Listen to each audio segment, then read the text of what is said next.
an important and successful businessman, and because of your busy schedule, you don't have a lot of free time. That is why the free time you do have should be filled with nothing but pleasure, and nothing is more pleasurable than cheating on your spouse. Today, we'll take you through 5 easy steps that will aid you in your newfound rigmarole of two-timing and deceit. Before choosing your new mistress, be sure that her and your wife travel in different social circles. We recommend that if your spouse has taken the title housewife, pick your mistress from the selection of ladies at work. They already look up to you because you're a male, and if they threaten to tell your wife, you can just fire them, or accuse them of being a communist.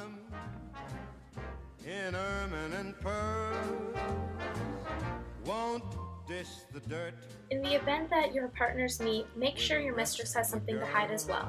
Whether it being lopsided breasts or she having a husband of her own, maintain leverage in your relationship at all times. You don't want an embarrassing encounter with girlfriend number 2 while out to dinner with your wife, and her interrogating you the whole drive home. Keep any interactions between your mistress and wife cordial, even if that means threatening to ruin your mistress's reputation. And it's hates California. When practicing your new hobby, there may come a point where you'll start to feel guilty about neglecting your wife and kids for this new piece of ass, and we have the perfect solution for such an event. Don't. It's your own wife's fault for agreeing to marry you after 3 weeks of dating. She clearly had no interest in getting to know you very well, and it's unfair for her to expect you to love only one woman, like you promised. So stop fretting. Hell, after all, she may even be cheating on you too. We just couldn't resist. We all know the cardinal rule of marriage. Only sleep with the whore, never marry her. If you're still having trouble coping with your unfaithfulness, try reflecting on your time in Korea. You wouldn't have been able to kill all those Chinamen if you thought of them as people. So don't think of your wife as a person. Think of her as property. And she won't go to Harlem. Now fellas, we know how tempting it is to sleep with that new secretary, that Sunday school teacher, that successful and stark businesswoman, that woman next door, that woman across the street, that woman 2 doors down, that woman around the block, and so on and so forth. But before going and humping everything in sight, remember, cheating only works if you do it in moderation. Having 10 or so women on Team PD will end up confusing you in the long run.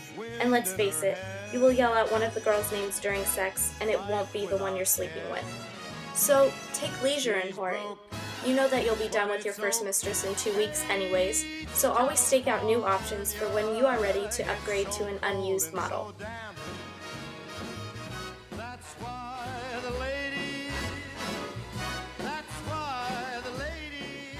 In the unlikely event that your wife finds out about your mistress, lie. Deny ever having a woman on the side, tell her that you love her, and act outraged at her accusations. In any case, don't exert too much energy on convincing her otherwise. You provide for the children, give her money for shopping, and you don't beat her. Yet. It's not like she's going to leave you. So men, do what you please. This is our world, and women are just there to make sandwiches.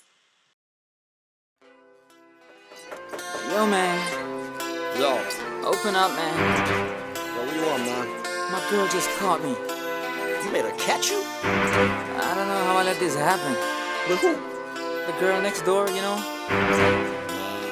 Merry Christmas celebrated the 28th. I almost tripped on it and died! A simple, please don't do that, and I would have apologized would have sufficed. I don't care! Good. This is why I cheat on you. Asshole. Forget that